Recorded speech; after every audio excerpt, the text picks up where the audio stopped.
MEC. Esta clase se llama Plantación de Iglesias y da un contenido bíblico, histórico, doctrinal acerca de cómo se plantaron las iglesias en la iglesia, en la primera era, en el tiempo de la iglesia primitiva, el trabajo de los apóstoles, el trabajo de los primeros discípulos, cuáles fueron las dificultades que estos apóstoles y primeros discípulos tuvieron. Todas esas cosas importantes, pero también hace un trabajo complementario sobre la iglesia del siglo XX, iglesia del siglo XXI y aún algunos elementos de la iglesia del siglo XIX. El recorrido histórico de la iglesia en eso, en plantar, en formar nuevas congregaciones. Por lo tanto, es muy importante que entendamos el concepto de iglesia. Esta clase necesita tener como base el conocimiento de qué es iglesia, cuándo se fundó la iglesia, cómo se dirige una iglesia y después cómo hacer para plantar una iglesia y que esa iglesia forme otra iglesia, plante otra iglesia. Por lo tanto, es muy necesario tener una base doctrinal, una base histórica de la temática. Para después, todos los que estamos aquí, de alguna manera, estamos siendo formados por Dios en el tema de plantación de iglesias. Algunos aquí en Honduras, otros fuera de las naciones, de las fronteras patrias, pero es muy importante que desarrollemos el concepto teórico con lo práctico. Así que, siguiendo el orden de lo que vimos la semana pasada, si usted revisa el contenido, el video subido a la plataforma en la semana pasada, estuvimos haciendo un comentario ahí acerca del libro de Hechos. En eso nos quedamos. Pero vamos a repasar un poquito parte de lo que fue la dinámica textual de la semana anterior y vamos a recordar de 5 características de los equipos de plantación de iglesias, de esos equipos que funcionan bien. Todos aquí de alguna manera tendremos la práctica leve de lo que es plantar iglesia, algunos desde los grupos familiares, por ejemplo. Para nosotros que trabajamos con grupos familiares, la manera más práctica de plantar iglesias es a través de los grupos familiares. Una dinámica que no maneja el libro, pero que la manejamos nosotros muy bien en la práctica. Una dinámica que se manejó en la iglesia primitiva. Pablo tenía 2 énfasis a la hora de iniciar un campo misionero. Primero él iba a los suyos. ¿A quién se refiere cuando dice a los suyos? Iba a los judíos. El pueblo judío, el pueblo hebreo, después de la transmigración de Babilonia, se recuerda usted que allá por el año 605 antes de Cristo, el pueblo hebreo, el pueblo judío, fue traspasado de Judá, de Israel, hacia Babilonia por 70 años. De ahí, después de que se cumplieron esos 70 años, el pueblo judío, por orden de Dios, a través del edicto de Ciro, rey de Persia, retornaron, pero no retornaron todos.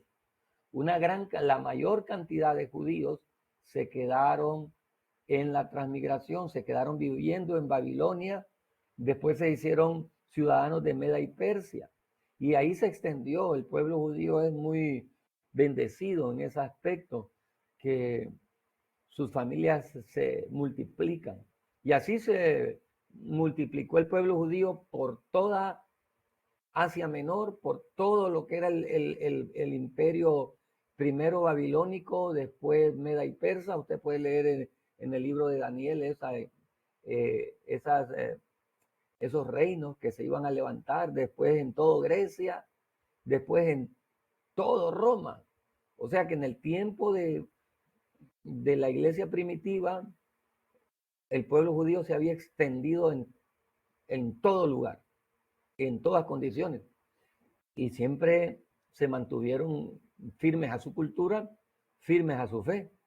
Por lo tanto, habían comunidades de judíos viviendo en todas las ciudades de Europa, en todas las ciudades importantes de Asia.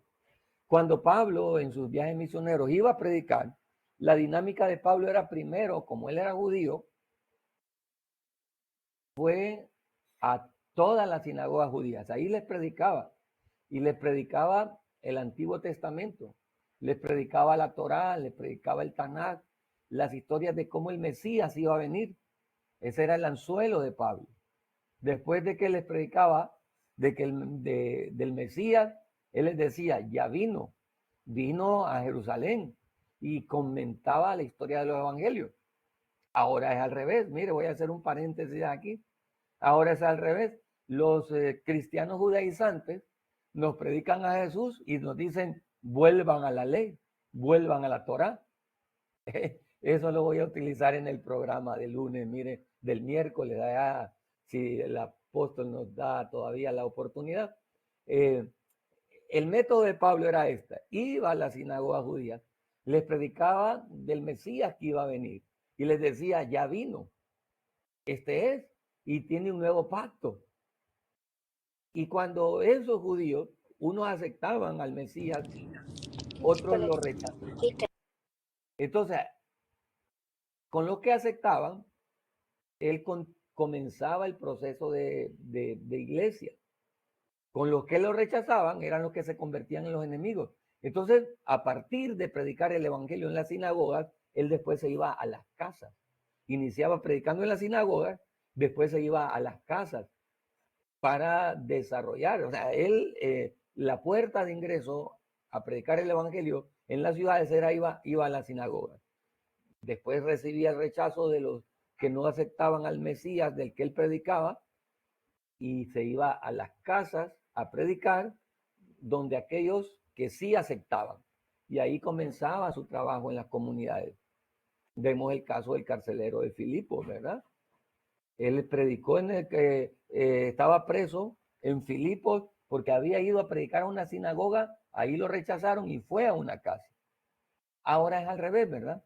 El movimiento judaizante que ha crecido enormemente predica de Cristo para después decir necesitamos volver a la ley, a la Torá. Y muchas veces, o en 99% de los casos, no es la Torá la que se está predicando, sino las costumbres judías de la Edad Media, a través del Talmud y tristemente a través de la Cábala judía, que está inmersa con mucho espiritismo, con muchas cosas no bíblicas. Y eso es lo que ahora se está moviendo en las iglesias. Ahora bien, Pablo tenía un equipo de trabajo. Ese equipo era sólido. En ellos estaba al inicio Bernabé, que después Bernabé formó su propio equipo misionero y se fue con Juan Marcos, con otro equipo misionero, a hacer la obra de Dios. Misericordiosamente Dios relata los hechos de Pablo, la obra de Pablo, pero no fue el único que hizo trabajo misionero. También Pedro, también Juan, también Santiago, el hijo de medio hermano de Jesús, también todos los apóstoles, y murieron por la causa del evangelio. Todos tenían equipos misioneros sólidos, firmes. Igualmente hoy, en el siglo XXI, los equipos misioneros deben tener características que los hagan fuertes. Entonces, ¿cuáles son esas características de esos equipos de misioneros, de iglesias misioneras que levantan otras congregaciones? Un claro sentido de visión y estrategia. Debemos saber qué queremos, para dónde vamos, cómo vamos a alcanzar lo que queremos. Eso es visión. Visión es qué queremos, hacia dónde vamos. Estrategia es cómo vamos a alcanzar nuestros objetivos. Mira, visión es cuáles son mis objetivos. Estrategia es qué voy a hacer para alcanzar esos objetivos. Muy importante también, una iglesia misionera debe tener un liderazgo distribuido de manera tal que no haya cansancio. No hay nada más satisfactorio para el trabajo en la obra que descansar en Dios a través del liderazgo. Yo he aprendido algo fundamental para mí es delegar funciones. Cuando nosotros distribuimos trabajo, delegamos funciones, pero también delegamos responsabilidades. No hay nada más triste en la vida de un hombre de Dios, de una mujer de Dios, que se le hayan delegado funciones, responsabilidades, sin delegarle autoridad o autoridad media. Eso es triste para un ministro con responsabilidades delegadas sin autoridad. Se le coerciona. Y es triste también para el quien le delega porque todavía no ha entendido el concepto de liderazgo en equipo. Pablo tenía un equipo de líderes, un equipo de ancianos, un equipo de misioneros que estaban distribuidos de manera correcta. Entonces, como estaban distribuidos de manera correcta, sabían qué querían y sabían cómo alcanzarlo. Pero también había cohesión de equipo. ¿Qué significa la palabra cohesión? Una unidad granítica, una unidad bien compuesta, bien arreglada. No habían pleitos, no había, y si habían, los resolvían de manera inmediata. Cohesión de equipo es muy importante. Cohesión significa integración, que se entendían bien, que no se peleaban bien, que no había problemas, que sabía cada cual era su función, pero no se peleaban por el trabajo de otros, no envidiaban el trabajo de otros. Eso es lo triste en el proyecto de iglesia, cuando sus miembros, su equipo, no trabaja de tal manera que aprende a respetar y a valorar el trabajo de otros. Entendimiento cómo se tomaban las decisiones. Eficacia interpersonal. Mire, ¿qué significa interpersonal? Que había esto. Integración entre ellos. Cohesión de equipo. Estas dos características están muy unidas, ¿verdad? Esto pues solo lo estamos recordando. La visión marca el camino. La visión es muy importante. Nosotros ya vimos en las escrituras qué es visión. De hecho, uno de los temas más importantes para nosotros en el trabajo misionero en el trabajo de grupos familiares, es entender el concepto de visión. Si usted entiende el concepto de visión, va a saber qué hacer, cómo hacer, cuándo hacerlo, dónde hacerlo, con quién hacerlo, cómo hacerlo. Eso es entender la visión. ¿Y cuál es la visión para nosotros? Es ir y predicar. La visión se traduce para nosotros en el lenguaje técnico del evangelismo, de plantación de iglesias, es la gran comisión. Ir y predicar el evangelio. Recibiréis poder cuando haya venido sobre vosotros el Espíritu Santo. Entonces, como la visión nos motiva, ¿verdad? Debemos de entender qué es visión. Debemos de poder entender el poder de la visión. Una persona con visión no se detiene. Ejemplos bíblicos de visión en el Antiguo. Bueno, este tema para nosotros está bastante claro a través de los grupos familiares. El primer ejemplo, uno de los primeros ejemplos que miramos de visión es allá Moisés. Entonces, lo que para Moisés fue una visión, para nosotros es una comisión. ¿Entiendes? Lo que para Moisés fue visión, nosotros la traducimos como comisión. ¿Por qué es importante? Porque vemos una imagen futura de lo que el Señor quiere hacer y necesita pasión. La visión sin pasión no se puede llevar a cabo.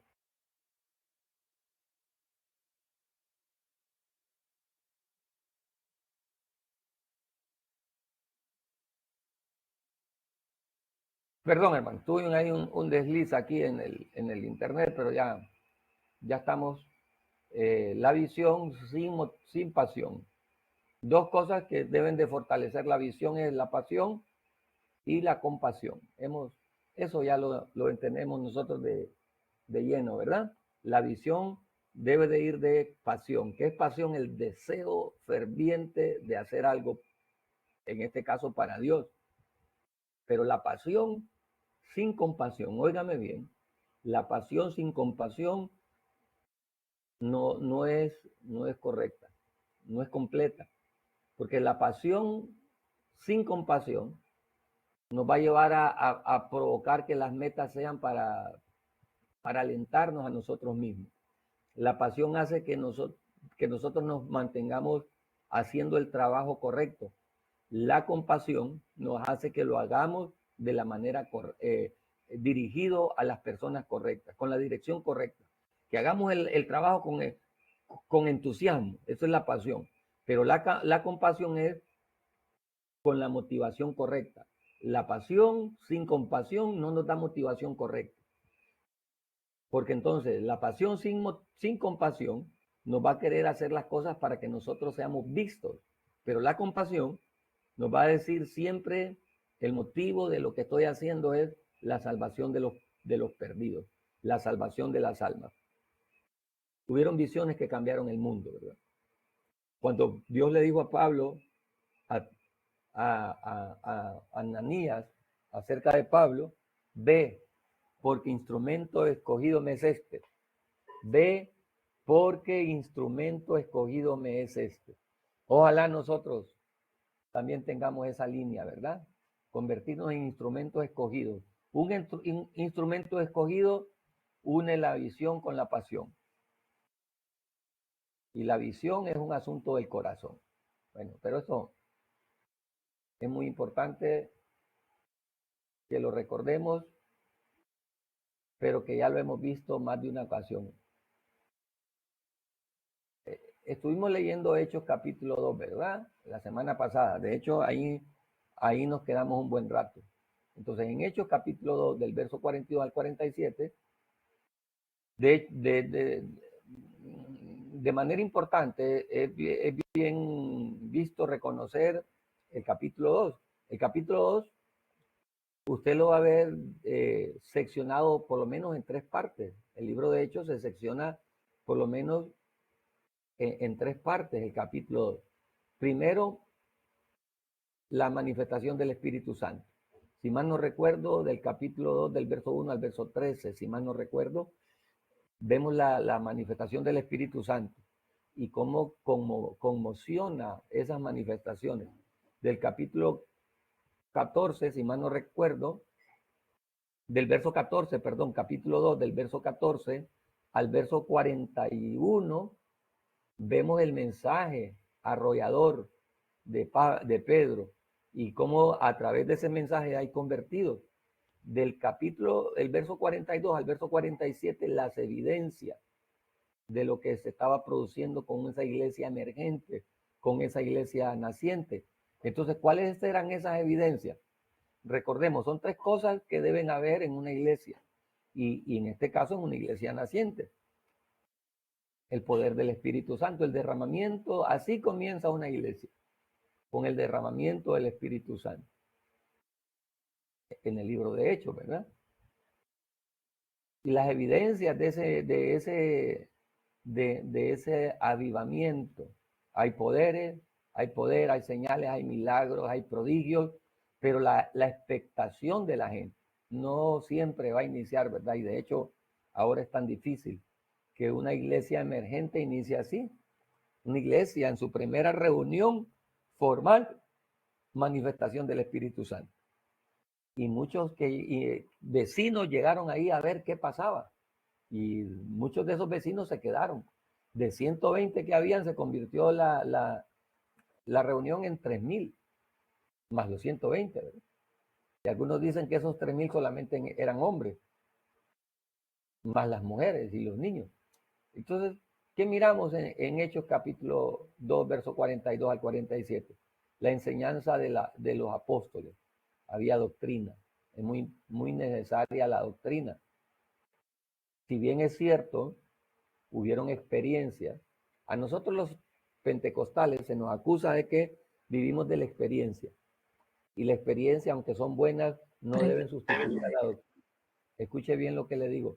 Las experiencias, aunque son buenas y necesarias, no deben sustituir a la doctrina, porque las experiencias pueden ser engañosas. Y nuestras experiencias ministeriales o espirituales tienen que ir basadas en lo que la Biblia dice. Si nosotros que es lo que ocurre ahora en el movimiento pentecostal, que sobreponemos las experiencias a la doctrina. Y eso es un error garrafal en el movimiento pentecostal al cual nosotros pertenecemos. Porque las experiencias no siempre pueden ser las correctas, pero la doctrina apostólica sí. Entonces, la vida de la iglesia primitiva era basada en las enseñanzas de los apóstoles, en la vida en comunidad. ¿Qué significa vida en comunidad? La buena relación que había entre la iglesia naciente. Se compartía la mesa del Señor, la mesa de la comunión o la Eucaristía. Había oración, había adoración, se cuidaban unos con otros. Qué diferencia, ¿verdad? Había evangelismo. Una iglesia que no tenga evangelismo no va a crecer. Entonces, ¿cuáles eran los valores fundamentales? Alcance, adoración, había vida de comunidad, había discipulado, se servían unos con otros. Y vemos la experiencia del libro de Hechos. Capítulo 2, inicia la iglesia con poder. Capítulo 3, continúa el poder. Capítulo 4, continúa ese poder esplendoroso en medio de la persecución. Usted puede revisar en su Biblia, si quiere lo vamos a ver después, ese paso arrollador de la iglesia primitiva.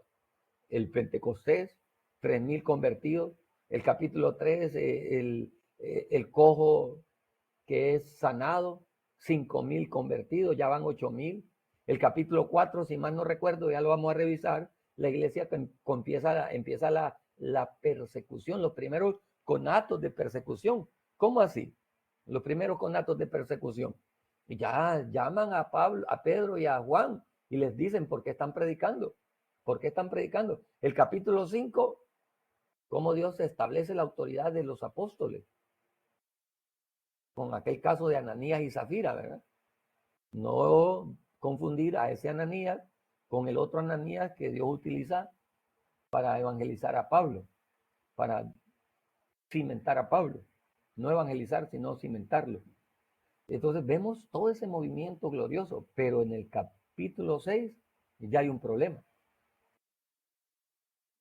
¿Cuál fue el llamado? Hechos 1:8, y recibiréis poder cuando haya venido sobre vosotros el Espíritu Santo. Y me seréis testigos en Jerusalén, en toda Judea, en Samaria y hasta lo último de la tierra. Pero ¿cuál fue el problema? La iglesia crecía, pero no salió del círculo de Jerusalén. La iglesia crecía, pero no salía del círculo de Jerusalén. Vamos a ver. Vamos a trabajar esto. Me seréis testigos en Jerusalén. ¿A dónde más? Me seréis testigos en toda Judea. ¿A dónde? En toda Judea. En Judea. ¿Sí? ¿A dónde más? ¿A dónde más? En Samaria. ¿A dónde más? Hasta lo último de la tierra.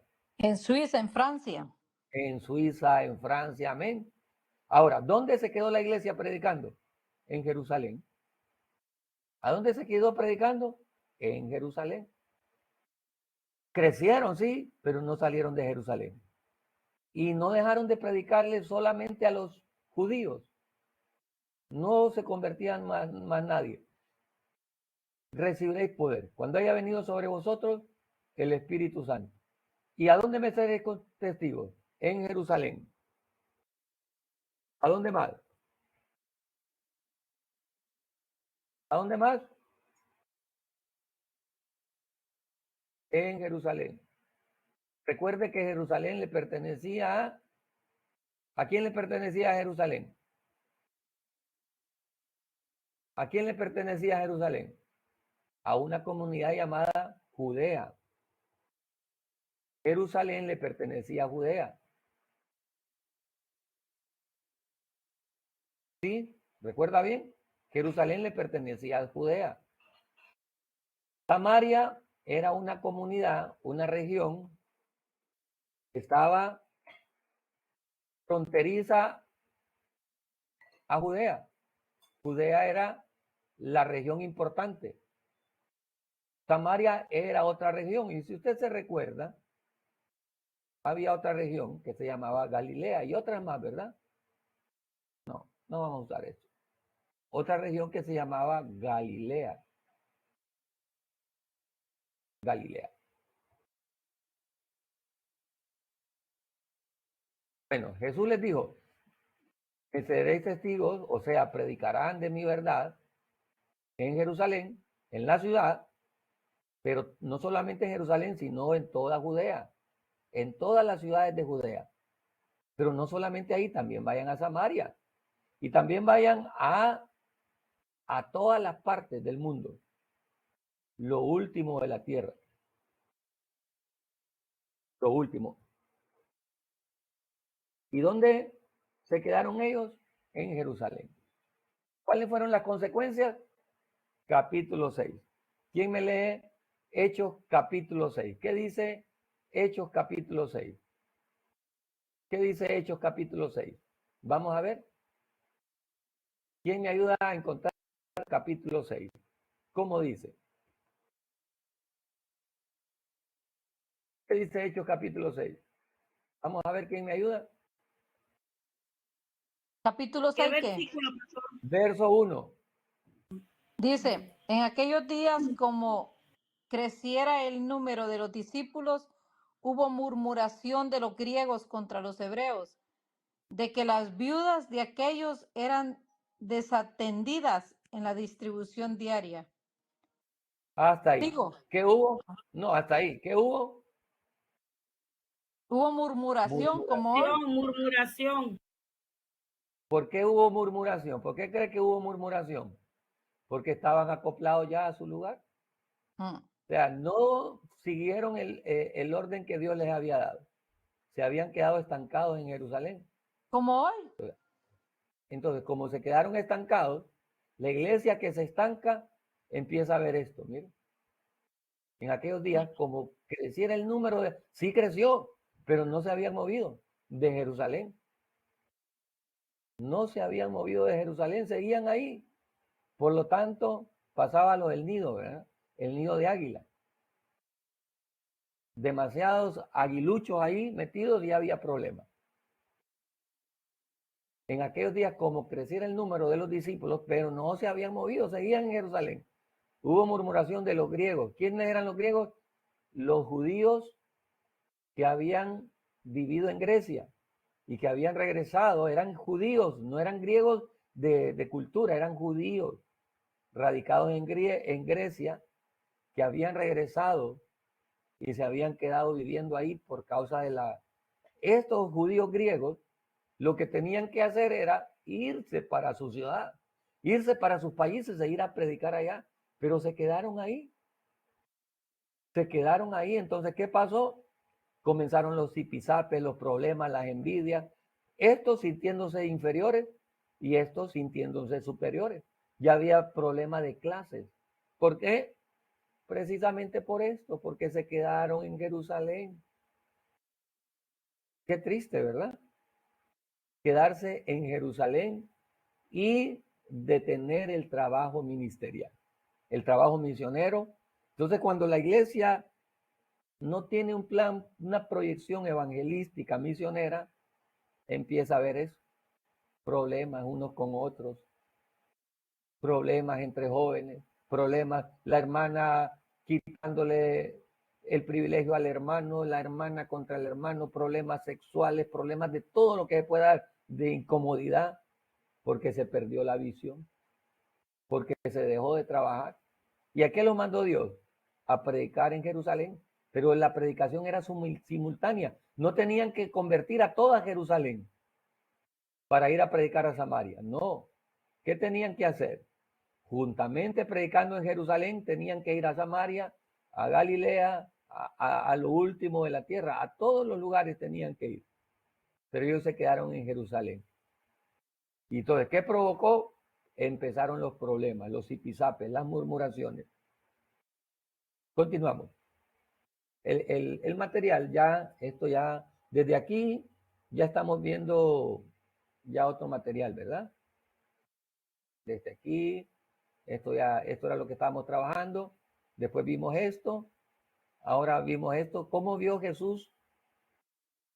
¿Cómo vio Jesús a las personas? ¿Cómo miraba Jesús a las personas? Esta es otra parte de la temática. Y vemos ahí en Mateo capítulo 9, registra estas palabras. Jesús recorría todas las ciudades y las aldeas y enseñaba en las sinagogas de ellos. La misma estrategia de Jesús la siguió Pablo, ¿verdad? Cuando iba a otras ciudades, Jesús solo le predicó a judíos. En alguna ocasión le predicó a samaritanos, pero no fue la regla, fue la excepción. Recuerde, samaritanos era una mezcla de judíos y gentiles, pero tenían la mitad de sangre judía y la mitad de sangre gentil. Cuando Jesús le predicó a aquella mujer cananea, sirofenisa, también le predicó a aquel endemoniado gadareno. Pero Jesús se fue a predicar a Judá, a Judea, a Jerusalén. Pero predicaba el evangelio del reino, se sanaba toda enfermedad y todas las dolencias en el pueblo. Y recorría Jesús todas las ciudades y aldeas y predicaba el evangelio del reino y corría su fama por toda Siria. Y le trajeron a él los endemoniados, los que estaban de diversas enfermedades, paralíticos, y los sanaba. Eso era lo que hacía Jesús. ¿Pero por qué lo hizo? Porque tuvo compasión. La compasión nos va a llevar a nosotros, escuche bien, esto es muy, muy necesario que lo sepa, que lo entienda. La compasión nos va a llevar a hacer las obras por amor. La pasión nos va a llevar a hacer un trabajo con energía. La pasión nos va a llevar a hacer un trabajo. La compasión nos va a llevar a que ese trabajo se haga con el orden correcto. La pasión sin compasión nos puede llevar sutilmente a cambiar de lo que Dios quiere, a hacer el trabajo para gloria propia. La pasión sutilmente nos va a llevar a hacer el trabajo para gloria propia. La compasión nunca va a permitir que hagamos las cosas para engrandecernos nosotros, porque la compasión, en la compasión, primero es las almas. ¿Comprende, verdad? Primero son las personas. La pasión sin compasión nos lleva a trabajar para nuestra propia gloria. La pasión con compasión nos mantiene en corazón sano. Para Jesús no era una molestia las personas.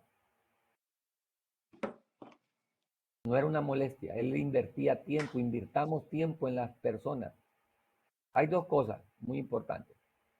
Ver a las personas en multitudes y ver en las multitudes a las personas individualmente. Así nos ve Dios a nosotros. Miren qué lindo. Dios nos ve a nosotros, Dios ve las multitudes. Pero de entre las multitudes también ve individualmente a cada persona en las multitudes. Si usted y yo llegamos a comprender esto, vamos a tener una verdadera percepción de por qué trabajar en la obra de Dios. La pasión nos va a ver las multitudes, pero la compasión nos va a ver a las personas individualmente en cada multitud, a distinguir. Dios nos dio ver lo individual en lo colectivo. Y ahí vemos la historia del buen samaritano. Vio lo individual. La mujer samaritana. Jesús trabajó individualmente en la mujer samaritana. Trabajó, el buen samaritano trabajó individualmente en aquel personaje que estaba tirado. Jesús vio las multitudes y sanó multitudes, pero también en la multitud vio lo individual. Eso es lo que nosotros debemos hacer. El material nos enseña de 3 personas y 4 preguntas a partir de esas personas.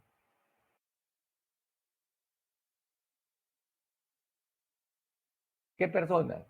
El libro de Hechos, ¿verdad? Hechos 16. Vamos a revisar Hechos capítulo 16. Vamos a trabajar en Hechos 16. Hechos 16 nos da ahí 3 personas. Lidia, el carcelero de Filipos y aquella esclava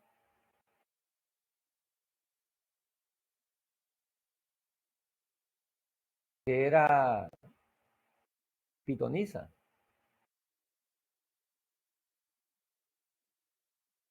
Pero vamos a revisar ahí, conforme al material, el capítulo 16. ¿Qué nos enseña Hechos? ¿Dijo usted que era la primera? El material nos dice Lidia, pero creo que Lidia está... Pero vamos a ver 3 mujeres, 3 personas. Lidia, que es el que en el capítulo 16, Lidia. Vamos a ver también una mujer esclava, aquella que era pitonisa, y vamos a ver la historia del carcelero de Filipos. Entonces, ¿qué situaciones vemos ahí? ¿Qué preguntas nos tenemos que hacer en base a esas 3 personas? En primer lugar, ¿cuál era su raza? ¿Sí?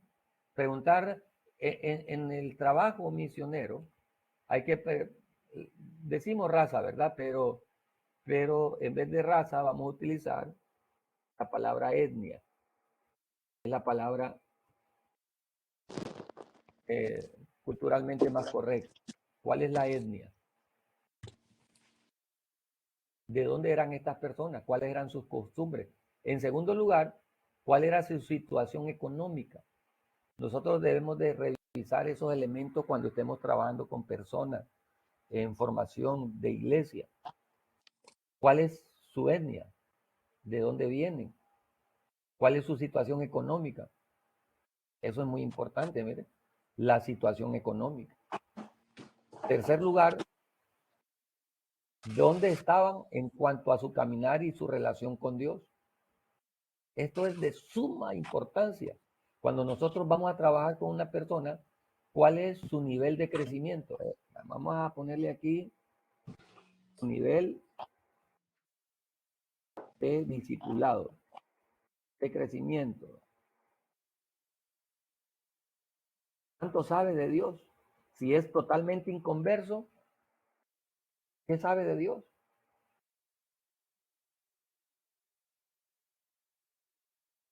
Y la pregunta número 4, ¿cómo interactuar con estas personas?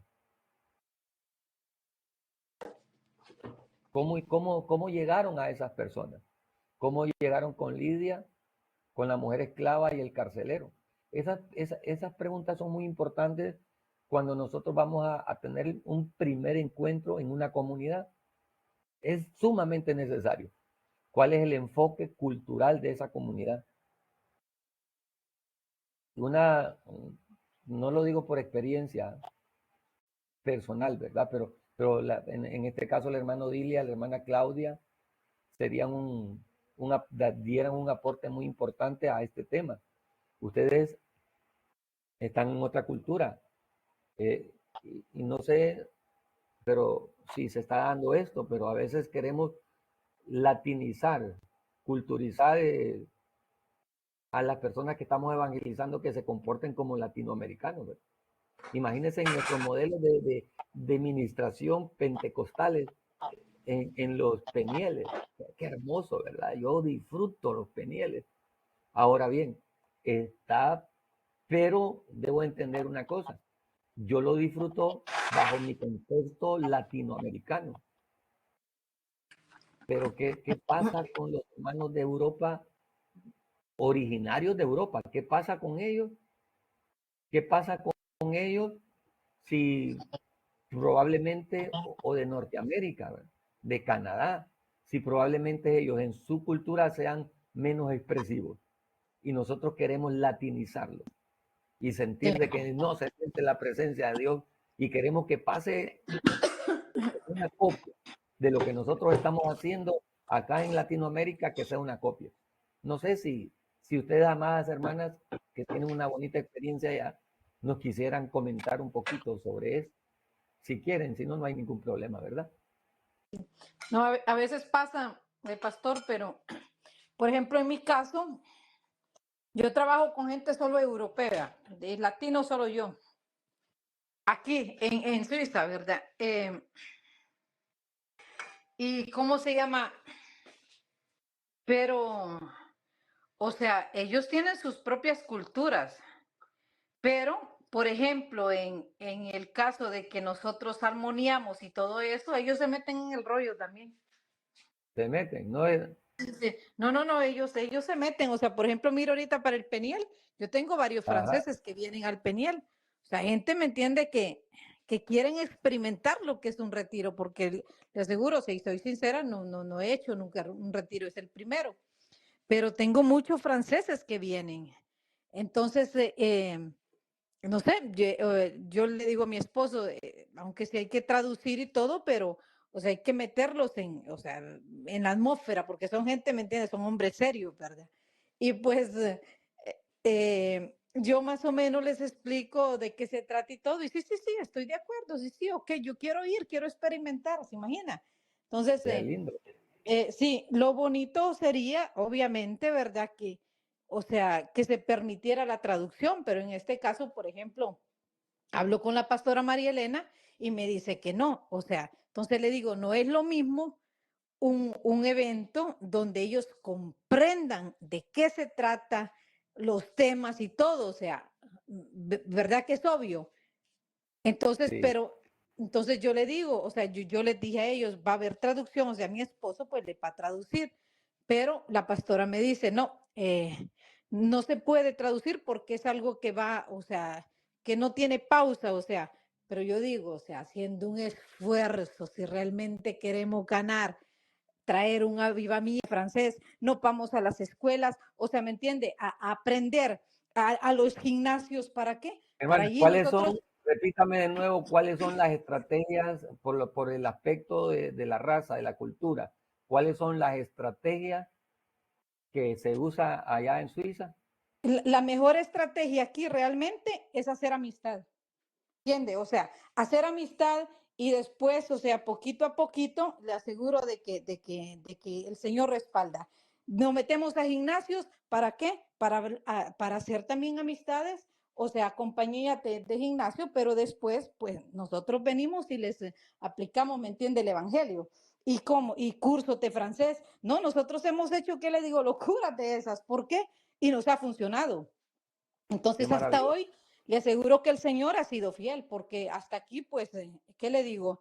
Hemos crecido, estamos creciendo, o sea, tenemos un grupo muy bonito, gente, le digo, de que realmente ama al Señor, gentes fieles al Señor, son, ¿qué le digo? Más de 5 o 6 años que estamos, ¿me entiende? Tratando de levantar la obra y no, realmente gente fiel, fieles, le estoy hablando de gente que realmente, o sea, sí ha visto, pues, mire, algo que me encanta del europeo, pastor, no es por discriminar ni nada a latino, pero yo le aseguro, yo soy latina, pero óigame, yo he vivido cosas con los latinos, Dios mío, que yo le aseguro, digo, Dios mío, ¿a qué horas me vine a meter yo en este enreo, en esto?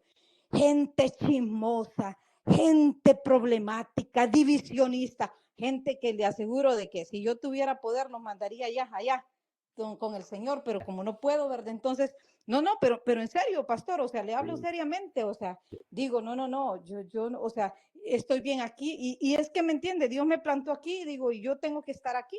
Entonces, no sé, hay gente, ¿me entiende? Que me han hecho la guerra, pero yo miro de que no solamente a mí, sino que a cualquier autoridad que llega, o sea, mire, no quiero, ¿verdad?, llegar a lejos.